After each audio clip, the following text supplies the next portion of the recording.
Welcome to another episode, Keeping It Orange and Blue. I'm Ryan Evan, joined as always, my main man, Kevin Ducey, or Banna's finest, who was able to come down to the basketball game Friday, and he was with me at the football game yesterday. And I think we would have loved to, seen maybe a little different result yesterday, Kev. But other than that, what was how was your weekend? I mean, did you enjoy yourself though? Did you have a good week? Yeah, always a great time to get around. And this happened to be the 4 Fs. The things you miss when you move from home are always the 3 Fs: food, family, and friends. I got a chance to experience the 4 Fs, throwing a little football there. So that was great. Great time with the family. Great time with Thanksgiving. Ate too much food. Got to get focused on this diet now that I'm back home in Oklahoma City. But I'll start basketball. I think they handled everything really business-like Friday night, like they're supposed to. Really love what we're seeing out of Quincy Guerriere. He seemed like he was really having a lot of fun. Ended up getting some great seats thanks to my guy Gio. But it's one of those things that this isn't a good enough football team for us to not. We can't make the mistakes that we made and win a ball game like that. And it showed. We lost by 2 points, right? We lost on scoreboard 45-43. They made a field goal by about a half a yard.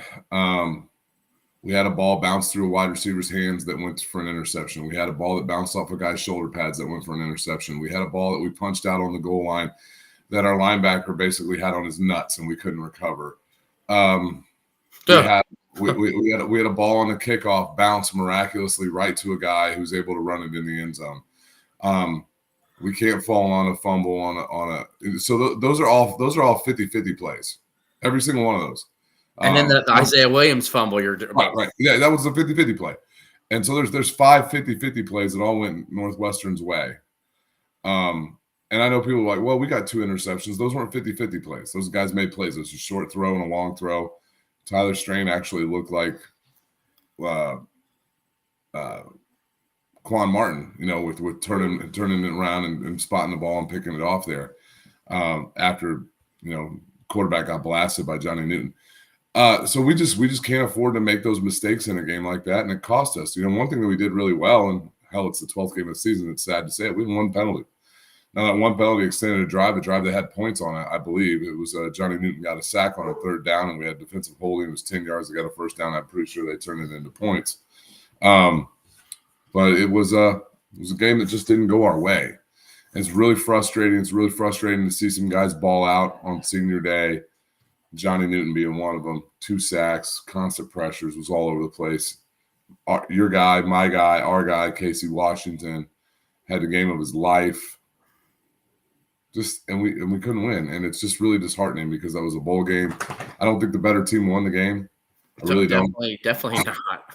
It's just I haven't looked at post-game win expectancies or what that was like for that game yet, but I don't think it would be in Northwestern's favor. We had a 100-yard rusher, a 300-yard passer, a 200-yard receiver, and we lost the damn game.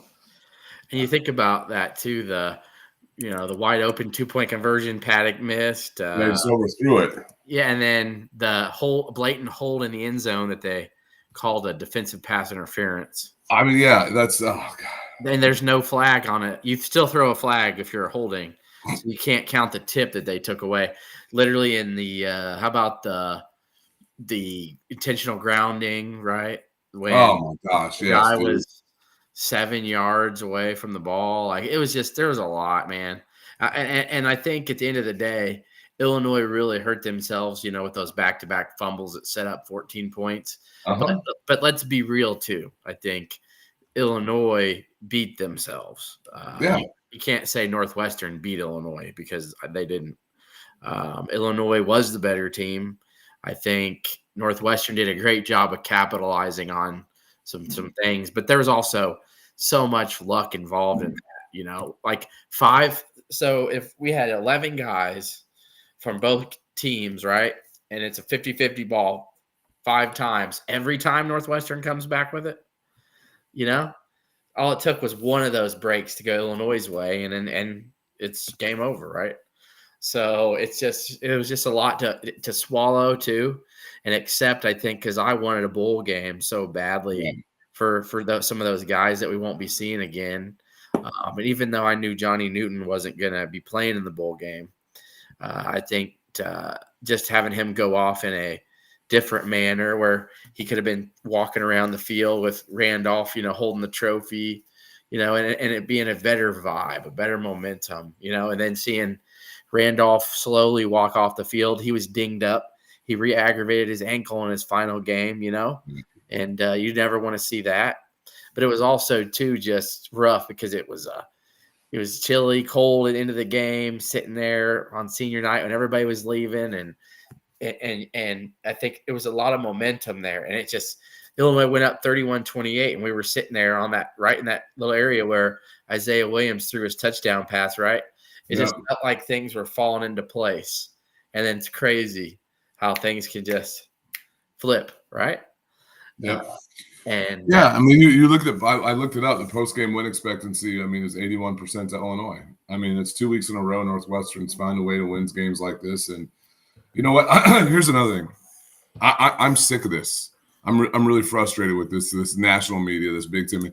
Oh, Northwestern is such a success story and what their coach has done. I'm sorry, there's still guys on that sideline that took place in those hazing operations that were this close to rape. They were raping young men, like this close to it, and I don't have any. That's a feel good story. Frankly, I agree. Pat Fitzgerald should lose his job, but that team shouldn't be bowl eligible. What, that was one guy's problem? That was one guy's problem? No, that's an entire sideline of assholes looking at me, telling me to shush after you stuck your finger up your teammate's butt in the locker room or whatever the hell nasty crap you did. Whatever.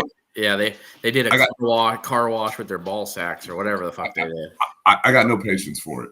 Yeah, it was and they were being real fun on the sideline, and it was funny to know probably about half those guys partook in some of that stuff, so it's or had it partaken against them and stayed there. It tells you what you need to know about them.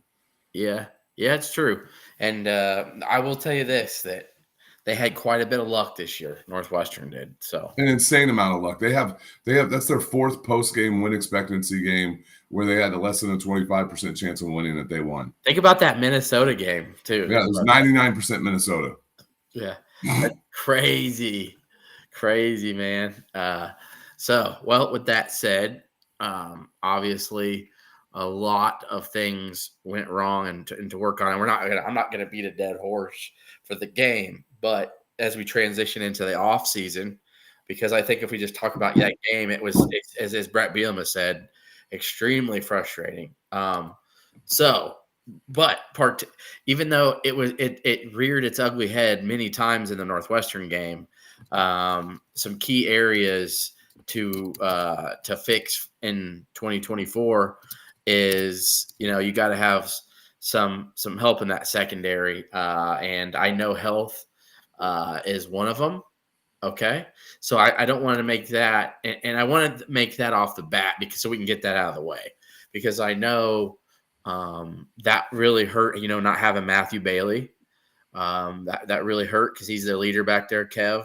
But then also to, lose Demetrius Hill, who was a freshman All-American. We didn't even get a chance to see what he could do, because he was out and by the middle of the Kansas game. So you didn't get to see that. And then all year long, it was like Nagy injury after Nagy injury.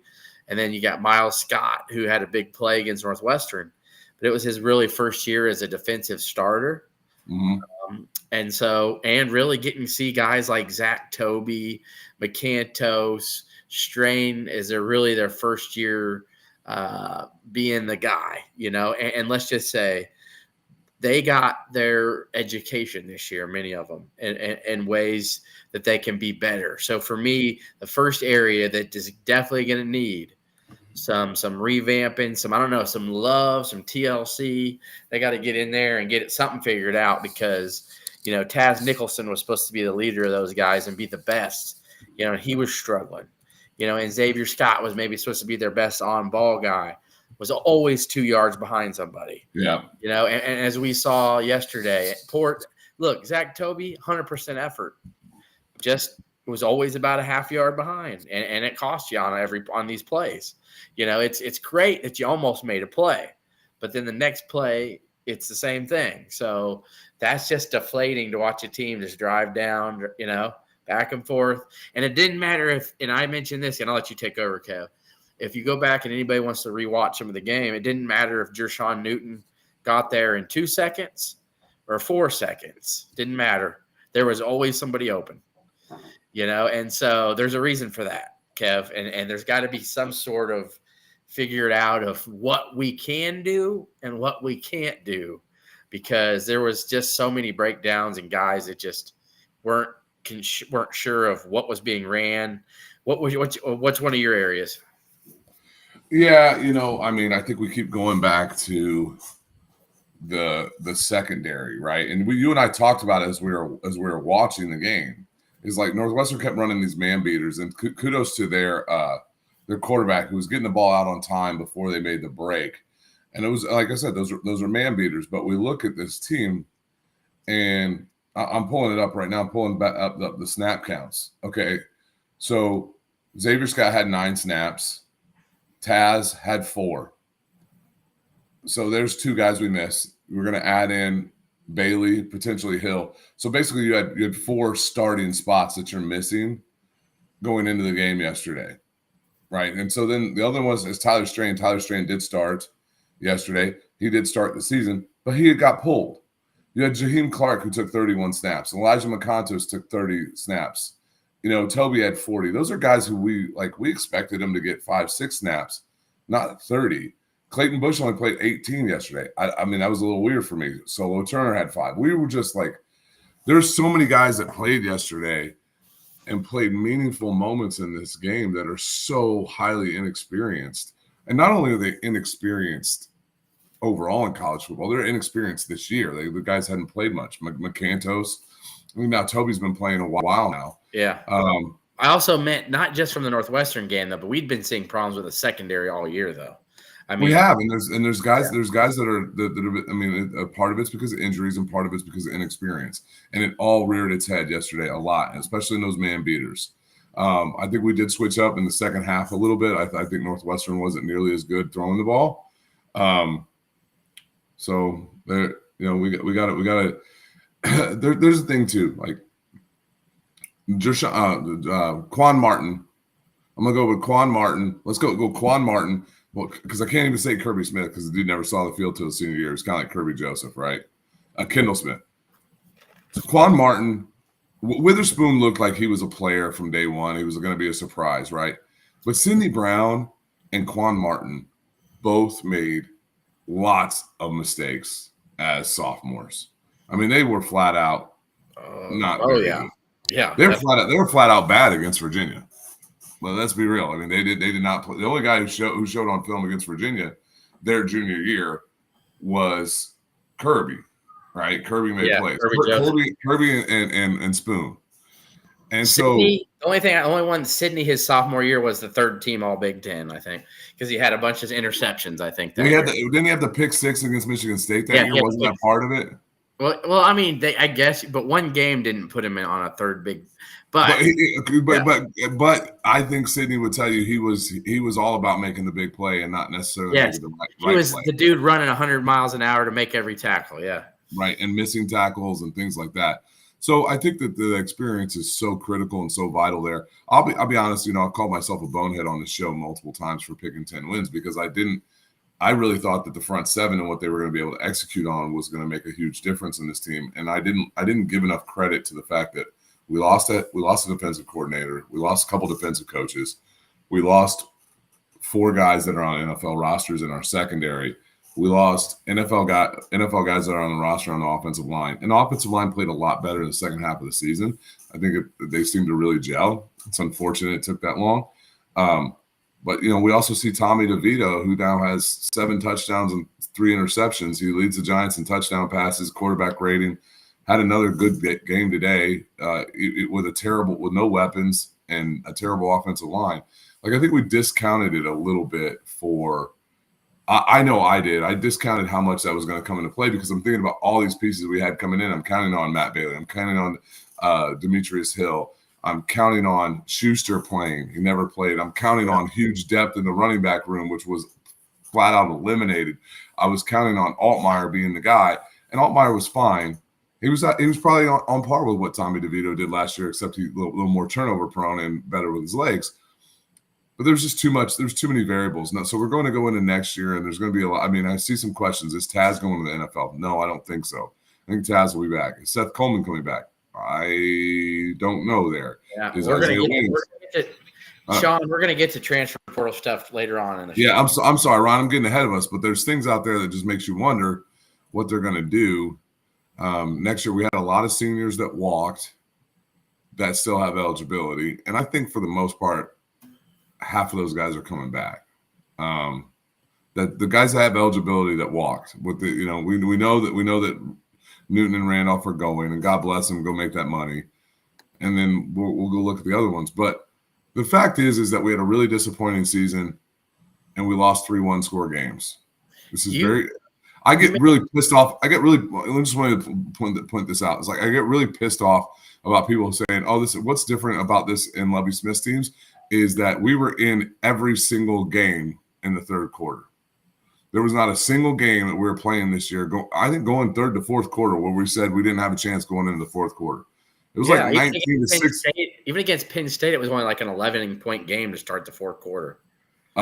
Maybe Kansas, but I know that Purdue was the fourth quarter was the mess. Yeah. We were right there with them until the fourth quarter. So yeah, we didn't have that in the Lovie era. We would be losing 42-3 against a ranked Big Ten opponent. And there was having that anymore. There was that stat that someone posted, and it's flabbergasted, right? From 2014 to 2023, Illinois was dead last in Big Ten West standings of wins. Let's just be honest here. That wasn't from Beckman. Beckman actually was making progress before he got fired. Let's just keep that honest for everybody. He won 2, 4, and 6 games boot. Okay, Lovie Smith. No. Let's look at what he did. There's no comparison. All those years have been beat up.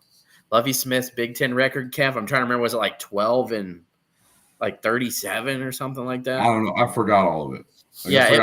It was just miserable, and so that's where your lumps were taken. It wasn't from Beckman.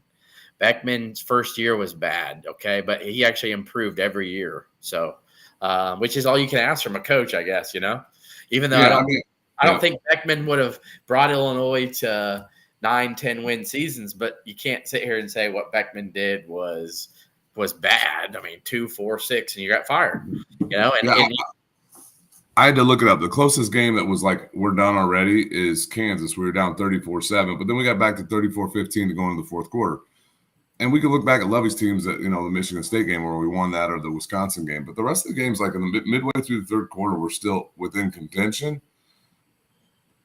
I mean, hey, listen, we laid an egg against Nebraska, and that was a bad one. We laid an egg against Purdue, especially in the second half. That's bad. But yeah. So, real quick though, Jason made a couple mentions. He thinks maybe Coach Fenella should be the one you kind of take a look at. You didn't really hear his name all season long from any of the players. How they would always praise Aaron Henry. You never heard them say Coach Fenella's, always has us ready, nothing like that. And so other than that, and yes, Jason, you have to acknowledge Lovie's ability. I will acknowledge Lovie's ability, to recruit guys who he could see potential in and that could be players and playmakers. Yeah, Johnny Newton. No doubt, and he hired a staff of guys that were able to see his vision. Like Donnie Abraham found Sidney Brown. Kenodo Hudson was on his staff for a couple years. I like Kenodo. And Kenodo Hudson's the one that found Spoon. And so he did have a group of guys that I think they saw his vision of what a NFL player was, maybe not a really good college player playing Tampa 2, but it is what it is. So, and really briefly here, love all the questions from you. Sean, I'm going to answer this one, then we're going to get to sticking to what were points towards the end here. Sean Miller they're still talking to the staff. I've had a pretty good relationship with his family. I think they want to stay at Illinois. They just want to, hear the vision and know that he can be a part of it and have a fair opportunity to play. Because Sean Miller, I think, is a guy that could have contributed this year. You could have put him in an Ashton Miller spot, and I think Sean Miller could have done the same thing. Now, I think the challenge is as you look across the Big Ten spectrum, and Illinois was in a unique position where you got two guys in Isaiah and Casey who have been in the program so long, and Isaiah's clearly option one. Yep. And then you got a really talented guy in his third year in Pat Bryant, who's option two. Yeah. But then, dude, you got Johnny Steady, man. And that's why, dude, I was so happy for my man. Like 9 catches, 218 yards, 3 touchdowns. The 2 longest catches of his career, first multiple touchdown game. He hadn't caught a touchdown until the Indiana game. We beat that till we were dead in the face. But you have 3 guys, like, it is really hard to be like, and listen, we're in one score. Every fucking game was a 1-score game. Like, this is the problem that the team had in the beginning of the year. We needed to beat somebody's ass and get Hank Beatty some touches. We needed to beat somebody's ass and get Sean Miller a bomb over the top. But we could never do it, even against FAU, Right, which that was one of the worst games we played all year. I mean, FAU is dog shit, and we just didn't handle business there. So, when you're one-score games, like, who's your best blocking wide receiver? Casey Washington. Who's your best wide receiver? Isaiah Williams. Who's your probably best yak, Isaiah or Pat? And then you're like, oh, but wait, Casey's really freaking good at that too. There's just not a spot for a guy to come in there and get we probably ran our top 3 receivers out there more snaps than probably just about any other school in the nation. So that being said, 2 of them are gone next year. And we can get into that. There'll be a lot more opportunities for guys next year. A lot more opportunities. Ashton Hollins has moved his way to the rotation, but I think Elsie, I think Beatty, I think Miller, I think Pugh, I think all those guys have an opportunity to come in and step in and do something. 100%. Now, you notice something. Obviously, it's not going to be something to fix.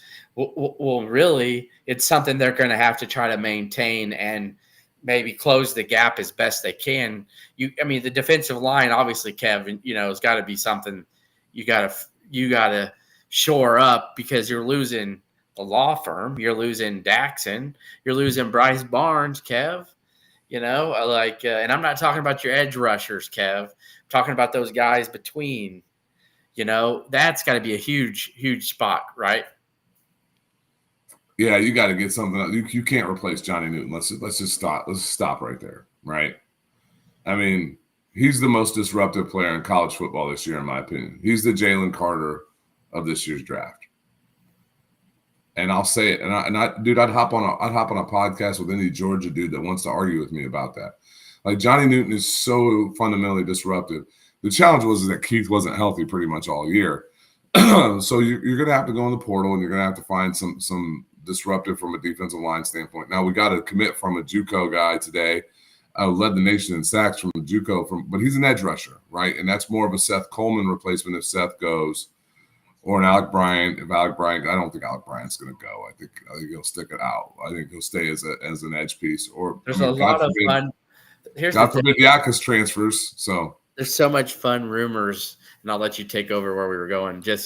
I have so many messages on social media, and you're in some of these chats on X, and there's just so many of these fun, dramatic sometimes chats that they have all the rumors and the gossip, and they know it all, and then they're telling you this is what it is, and they take things like, hey, Kevin saw Malik Elsie run off the field first.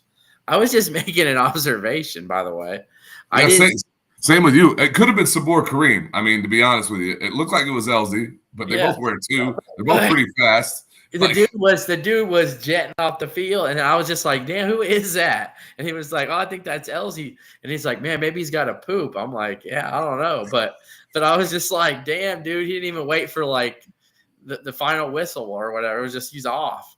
But honestly, if you're sitting on the sideline in the fourth quarter, oh, by the way, like, I about ran out of the stadium. I was so damn cold. All right. And so, and I've got a lot more insulation on me than Malik Elsie does. Okay. Hey, you went down. Who'd you go down and talk to, by the way? Man, I just wanted to say what's up to all the seniors. Like I love senior day. It's really important. I just wanted to go say what's up to the seniors and thank them for what their contributions to Illinois football and all of them. Just wanted to Who were say. you able to get hold of?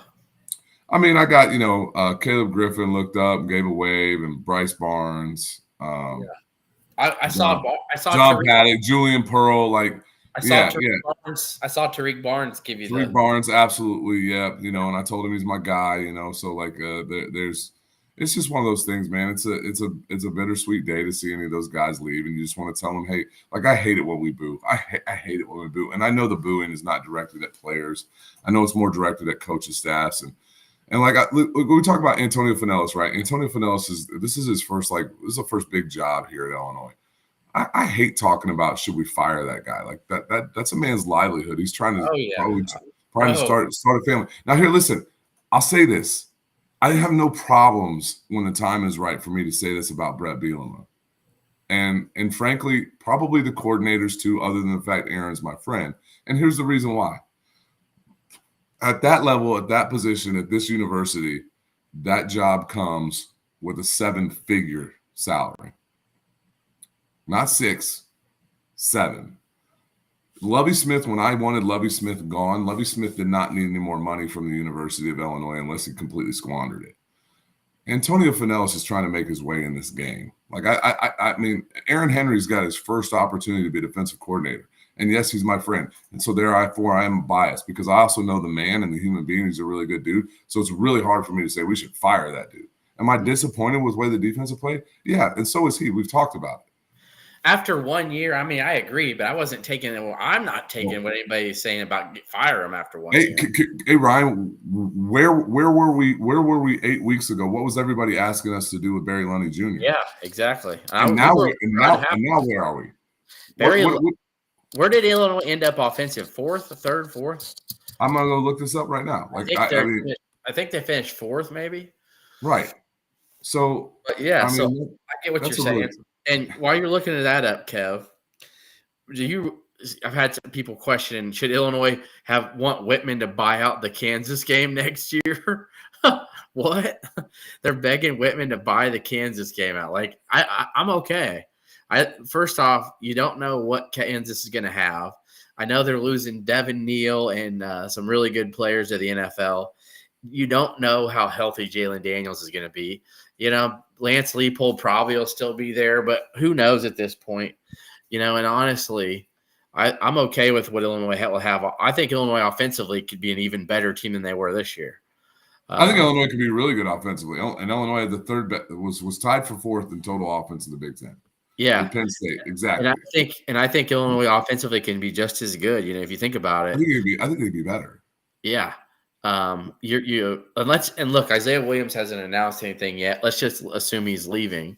But you still have got Pat Bryant.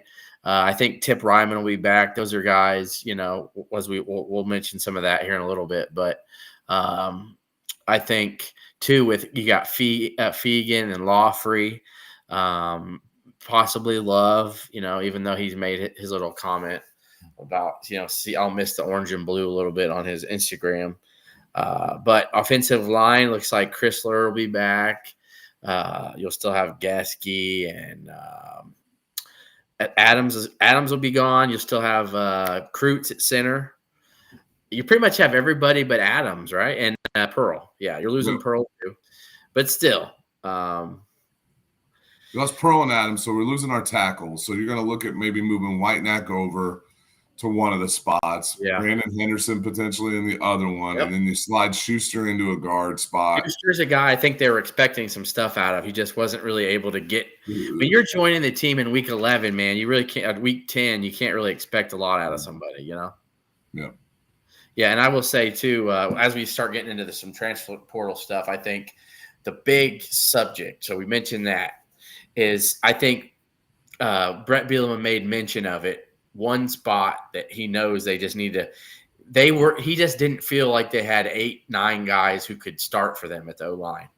They just didn't have 8 guys they felt comfortable with, and that really reared its ugly head, where he's like, I just need to get a little bit more depth. Wouldn't surprise me if in the transfer portal they add 1 or 2 more guys that they definitely can refill in for Adams and Pearl. But, Schuster's a guy they're going to fill in. But I think one or two more guys in that JUCO or transfer portal ranks that they can feel better about putting in there because, they know they've got Barlev and Henderson and Whitenack, guys who've had to start before. So you're going to have two or three other guys back there who have started or played some decent amount of time. That was not something that he could have said last year for Whitenack and it's the time, and it's time for guys like Magnus and Joey Okla and guys of that ilk, like to shit or get off the pot, guys. It's time. Like, that'll be their third year in the program, right? Yeah, it's time. It's time, guys. Like we need you. Like, and I'm not saying that to be detrimental. I'm saying like you got to go put in your work. Okla impressions. We love your Conor McGregor, but we'd like to see what you can do on the football field as well. Yeah. Which is why you're at the University of Illinois. So now let's get into this. Okay. Yeah, and I agree. Yo Master said, hey, Hunter has to lose weight to move. I agree. He's probably got to slim down to go move an offensive tackle. So go ahead. I'll let you finish. I didn't see everything he said. I saw he mentioned something earlier. Well, and then will Josh McCray be back? I don't know. And then I want to stop one thing real quick. Sean Garner says, when does Donovan Leary get a shot to play quarterback? Well, when you have the fifth best quarterback in the Big Ten coming back for 2 more years of eligibility, I don't know.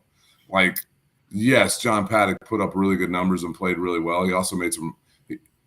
He's not as good as Luke Altmaier, guys. I mean, there's a reason why Luke Altmaier started. Like, can we stop this? Like, Luke Altmaier would have loved to play against Indiana. Luke Altmaier would have ate Indiana's lunch. Would Luke Altmaier probably thrown an interception or two against Iowa? Yeah, probably. Like, John does a really nice job of getting away with some of that stuff. But I'm just like, guys, Luke Altmaier was the 5th best quarterback in the Big Ten in his first year starting. And he was sacked every other fucking play. Like, can we and I can tell you this, John Paddock earned the right to start against Northwestern on senior day. Yes, that's what happened. He earned it. Absolutely, 100%.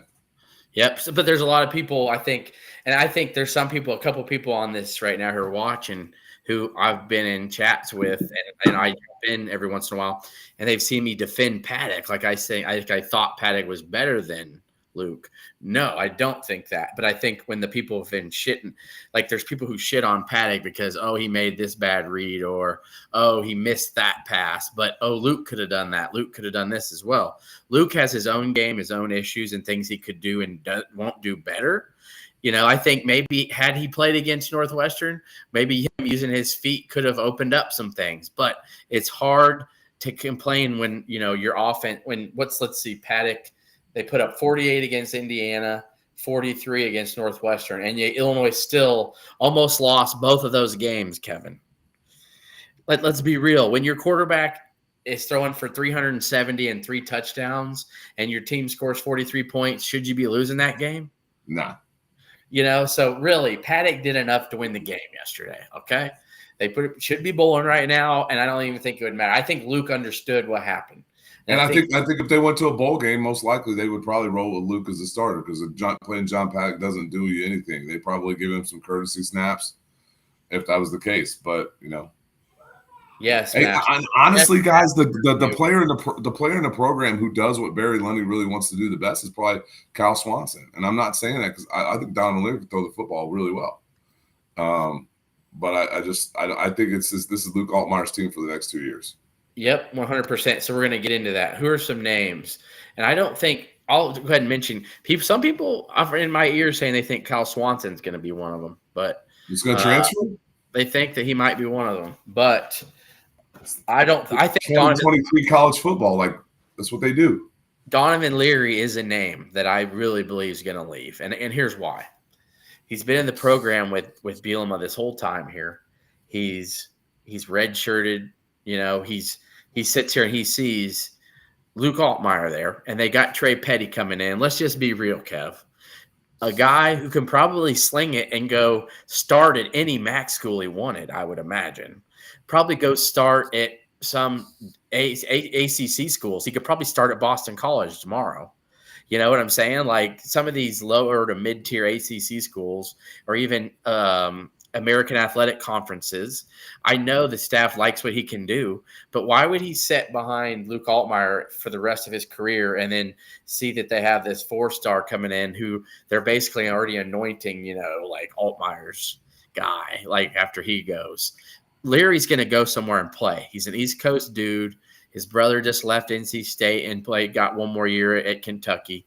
Had a big win yesterday over Louisville. I would be mad at Donovan Leary if he stayed at Illinois, because you're literally wasting your talent. And I just got to keep it real, because he's not going to play at Illinois. I think he's had opportunities to. He still never got a chance to. They've just went with, hey, we got Paddock in from Ball State. We're going to just go ahead and throw him in here at Penn State late in the game. And, hey, just Paddock, go ahead and do your thing, Well, I would have liked to have seen Leary even throw one ball. That would have been nice. How many balls has he thrown at Illinois, Donovan Leary? I don't know. Did he play against Penn State? I was so pissed off at that point in time. I stopped watching. I really don't believe he's even thrown one pass at Illinois. I don't even think he's gotten into a game. So I really I would be shocked, you guys, if Donovan Leary stays. And it's not. If John Paddock didn't transfer in as a legacy, as a walk-on to come play this year, Donovan Leary would have started against Indiana. That would have been the thing. But I think the thing is that Donovan Leary is much more like John Paddock than the rest of Lundy's guys. And maybe that works. Maybe that's a glimmer of hope. I'm not asking Donovan Leary to transfer right now, but I do think a pro-style system is probably more suits his game. I think he's a really talented kid. I think there's a chance if he stays, he's the backup next year. I'll stand by that. I really believe that. Unless, like Master said, unless Kirkland Marceau really can really find his footing, because that dude was a hell of an athlete in high school and put up ridiculous numbers. He just chased baseball for a little bit. You can go look up his highlights in high school. It was pretty incredible. He's a big freaking dude. But I just don't know that football's it's coming back to him. He spent a little bit of time in baseball. So, so all I was saying is I think Leary's had enough of just being the backup. And I think he knows that's what he's going to be. And to know you're just going to have to hope a guy. So literally the only way you're going to play is if he gets hurt. I think we've seen enough from Altmaier to know that he can adequately lead the team. He's talented with his feet. He's shown he can throw 250 and 3 touchdowns and run for another and run for 60. So I think Leary sees what's in front of him. And I'm just telling people, don't be surprised if Donovan Leary transfers, being transparent. Another one, wouldn't be surprised to see Taz Nicholson, guest of the show, Taz Nicholson, to leave. I think he's, from what I've just been hearing, and I think just kind of maybe not how this year cracked up for him to be, and wants to finish career someplace else, and maybe a new scheme, a new style. I think Taz Nicholson's one. I'll give a couple names who I think are going to stay. I think Tip Ryman, who is going to stay. Let's go. How about we do this, Ryan? Let's go down a list. Okay, Isaiah Williams. You think he's coming back? Yes or no? I'm just going to go off of everything my info. No, I think he's leaving. I don't think he should come back either. Here's the deal, dude. There's a ton of 5'10", 190 guys playing on NFL rosters. He's going to run a 4.5 something 40, but he's going to blow the cone drill out of the water. He's super strong. He's got 1,000 yards receiving this year, 80 some catches. I firmly believe that Isaiah Williams has an opportunity and will get drafted and will play in the National Football League. Seth Coleman. Boom. Seth Coleman. Man, do I think he's going to go to the pro or transfer? You think he's going to come back to Illinois? I'm just going to say yes. Okay. I don't have the greatest intel on that. People are in my ear saying no, who I don't know they know anything, but people like to just throw shit in my ear. So until I hear differently, I think he'll come back, because look at all the other guys that have come back and have produced. He has a chance to be the man next year. That's just my opinion. Hey, by the way, your master said Isaiah's going to get offered $1 million to stay. I just say this: the law firm, that'd be 5 times what the law firm got to stay. Yeah, combined. I think Newton got $200,000. I think. Yeah. Yeah, that ain't happening. So Taz, you already said Tip. You think he comes back? Yeah, I think Tip comes back, man. I think he's Me too. been a mainstay, and he's going to be the guy one more year. Daxon? Can Daxon come back? Yep. Denzel Daxon can come back. Well, if Daxon can come back, yes, I think he will come back. Holmes? Yep. I think he does too. Griffin Moore? I'd hope. Yes. Unless Griffin Moore really wants to go play somewhere else. Like if Griffin Moore wants to go start for a max school, I think that's something already there. So yes, I'm just going to say yes because you got to see him be a vital part for a few weeks there. And he's a Bloomington kid. I mean, there's a part of it. He probably grew up being an Illinois fan, right? I mean, it's just a little bit different for these local guys. So, and then Jason Rod jumped in with Yakis. There's a chance Yakis stays, man. Yakis has got some things going on in the back end, where like, hey, listen, dude, the guy had like 1.5 sacks this year. What the hell? And you had the best, most disruptive defensive lineman, arguably in the country playing with you for all but one half, basically. Like, why didn't you do more, dude? Like, I'm sorry. You think you're going to go do more at Alabama against SEC offensive linemen? I'm sorry, bro. You got to put in the work, man. Yeah, you had a great year last year, but you had secondary locking down guys that probably bought you some coverage sacks. I think Yakis has got some things on the side that I think if he comes to think about this on a level like, hey, dude, like, you're not going to go start at Georgia at defense at outside linebacker rushing the quarterback.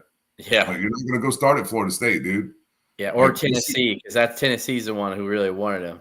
Yeah, well, like, I'm sorry, like, you ain't getting sacks at Illinois. People, and here's one that I don't really get. No, Pat Bryant's coming back. I can promise. Absolutely. Talk to his folks Saturday. Yeah, I got no worries there. Here's one that might baffle you because you or somebody knows the guy sitting behind us. I've had people today saying that they think Kenina Odaluga is going to leave because he's unhappy that they're trying to make him cover receivers and the schemes and stuff. But I'm like, that he was literally like a blitzing specialist. Like he was he was a pass rush extraordinaire. I don't really think he even dropped back a whole bunch. Maybe he did a little bit. I know he's a straight A student too. I mean, what are you gonna do? Gonna go to an Ivy League school? His mom's a doctor, I believe, right? We talked to him. Yeah. So like, and he broke his foot in Iowa. If you guys remember, he got rolled up on flat. That's like my favorite. I love KO. Like, he's like my favorite. I don't know why, dude. I just something about him. I love that dude. I'll be honest. I'd be hurt if he left. It'd break my heart a little bit if he left. Wouldn't be quite Nick Anderson declaring for the draft, but it'd be close. Yeah, I'm like, but yeah. So I know there's going to be some transition here. I don't think it's going to be as jarring as many people believe, but I do think Isaiah Williams is going to be gone. I think Leary's going to be gone. I think Taz Nicholson's going to leave. And then I'll just throw Coleman. I'm just 50-50 on right now. So don't say in a week and blow me up and be like, you said on Keepin Orange and Blue. Okay, they're going to do it anyway, Ryan. Don't worry about it. Like, yeah, but we're not. I just like to be transparent with people and tell you, where I'm feeling, not just my gut, of just kind of what I've heard. So 50-50 on Coleman. I just really find it hard to believe that Kenina Odaluga would want to leave, honestly. But there's always going to be a couple other guys too. And there's going to be names we don't mention here because there's 70-some guys on the team, if not more. So there is going to be a couple names that didn't play this year, so they were unhappy, and they're going to go find someplace else to play. And that's just how it works. It might be a name that we didn't even think to talk about. I think there were, Malachi Hood or who knows. There's always a shocking transfer. I mean, Casey Washington was a shocking transfer for me one year. Like, when he was going to go to Wake Forest, I'm like, he found his way back. Yeah. What are you doing? Like, you started as a freshman. Like, why? Yeah, he found his way back. So thankfully. And I forgot too. Illinois just hosted Andrew Dennis, so that'd be another big offensive line commitment if they can get. He did visit Penn State and Clemson as well, so they're in tough company as there. So. With that said, let's see here. Any questions? I do want to say that, hey, listen, the last Daniel Brown that we had played at Illinois did a pretty damn good job. I mean, we had a little bit of luck. We had a lot of luck, I should say, from going from one Isaiah Williams to the next Isaiah Williams. maybe we can have a pretty good luck going from one D Brown to the other D Brown, even so the other side of the field. So, heck yeah, this side of the stadium, the street. And by the way, seeing Malik Elzy posting like, "Hey, I'm staying." Yeah. It's been a good 24 hours though. You got Daniel Brown, you got Malik Elzy saying they're sticking with it. Really quick here, we'll get to final thoughts, and I will say, hey, Sean Greer, Brown will be ready. He'll be on the squad next year. He's coming in next year. Yep. Daniel Brown will be able to compete with the team. Let's see here. Yeah, but Sean has tons of questions, and we try to get as much as we can. So my final thought is this, is that I think no matter what, Bielema is going to have 5 years at Illinois, one way or another. I think if Illinois, no matter what happens this coming year, it's going to be a coordinator's getting axed. It's not going to be Bielema. I just want everybody to – that's just not how it's going to roll. When you got a guy with a lifetime contract or a 10-year deal, whatever they just did, plus his buyout, plus you get 8 wins in your second year, you get a bunch of injuries and first-year coordinators this year, coaches. There's no way in hell Bielema is going to get fired after year 4 if it goes downhill next year. They're going to be making staff changes. That's it. Then the head coach comes after that. That's just how things work. So don't expect for the ones who are jumping off the Bielema bandwagon after this year that in year 4, that's it for Bielema. He's going to get 5 years one way or another. I personally think next year with that schedule can be a 6 or 7 win team. I think they can get to a bowl game next year. I think we can all agree that this year should have been. But if the team doesn't learn from it and they don't do a good job in the transfer portal and injuries derail the running back room and the secondary again, then you might see a 4 or 5 win team. But if I look at that schedule, I don't see why 6 or 7 wins couldn't be attainable. Yes, there's going to be about 3 or 4 really tough games, but I see about 7 or 8 that Illinois should be the favorite in for at least 3 or 4 of them, and be in for another 3. So that's my thought right now on this. I'm not jumping off the Bielema bandwagon. I still think he can get to this program to bowl games yearly. I don't think they're going to win Big Tens because of the competition you're going against now with Ohio State, Michigan, and add Oregon into it. And as long as, Kalen, what's the last name of the Valentine? Is it Kalen Valentine? Talking about from Arizona, the running back? Washington. What? I'm sorry. No, I'm talking about Washington's head coach, Kalen DeBoer. Oh, yeah. Sorry. I'm sorry. Completely I went thinking about recruits, thinking about the running back. It's all good. It's my final thought. So Kalen DeBoer has Washington rolling. It's going to be tough for Illinois to compete in that top 4 to begin with. But I think Brett Bielema can be a guy that gets Illinois to get into bowl games yearly. So I'm thinking injuries and first-year tenures and a loss of so many NFL guys is the reason that this year turned out how it did. Disappointing, frustrating, yes, but not a reason to jump off the Bielema bandwagon. Yeah, I'm completely with you, and I think there's also a level of continuity helps. So last year was the first year with Lonnie, but it was our second year with Walters, and the defense was really good. And I think we found some frustrations with the offense last year. The offense was much better. This year, the defense was much worse. But granted, we lost a lot of players. We lost a lot of players on both sides of the ball, and Lonnie still was able to try to find his way a little bit. Ryan Walters was a lot better in his second season as a defensive coordinator at Illinois. He wasn't even that good at Missouri. It was a little bit of stretch. People were kind of upset with that we got him, and he walked into some talent. I do think there's some talent here for Aaron Henry to continue to develop, and I think there's some things that we could put in place. Now, listen, if that means replacing the defensive backs coach, that's that.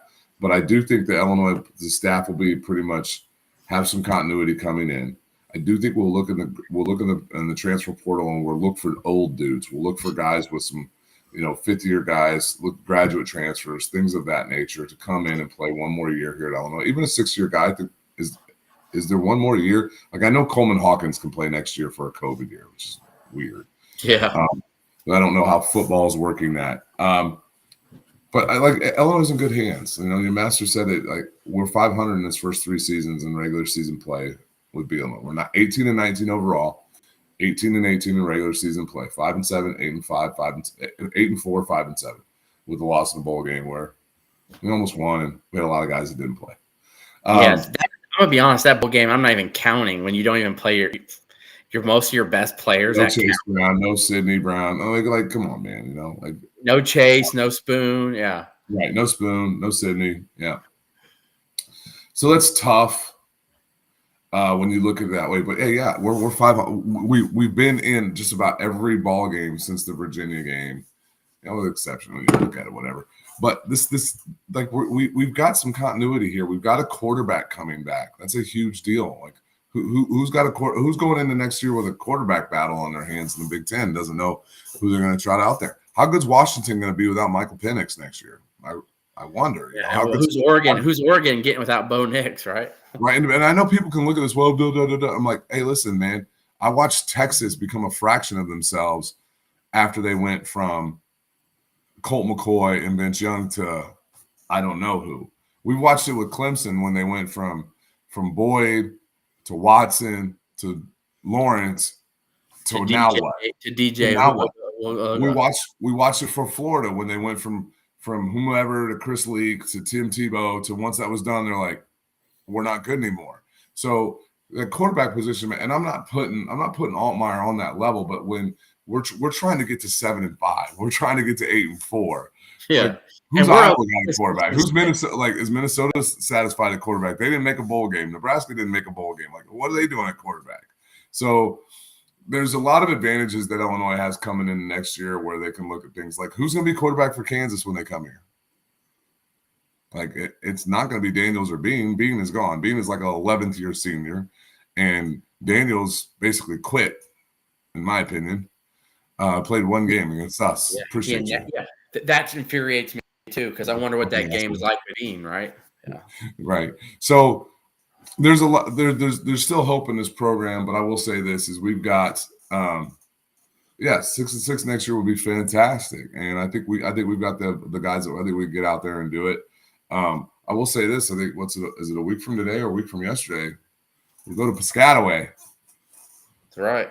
It's a big test for these guys, but I really like the business-like atmosphere that we took care of business on Friday. I'll be excited to see that we can move full-fledged into basketball and football recruiting. That's where the show will lead. We will, I think, have a Fade the Deuce on Wednesday night. We'll have season ranks, and we'll pick some college conference championship games if Matt is not on his honeymoon. So it's an opportunity for Thanksgiving weekend. Thanks to all the folks who come in and tune in, man. We appreciate all you do. Sean, your master, like Illini 90, Jason, of course, Ron, my dude, man, appreciate you as always. Any of you guys who chime in, those are just the guys who are in the chat tonight, but I know that we've had a lot of other ones. We really appreciate you guys. This is why we do this, because we make it fun and we love Illinois football. So that's right. And if you guys are on Apple Podcasts or Spotify, leave some stars, rate it, review it, whatever. Spread the like. Smash that like button and subscribe, please, and thank you. It mean a lot to us. Like Ryan and I talked about it, man. Maybe we get enough subscribers though. We get one of the platforms to buy us a cup of coffee once a month. So heck yeah, man.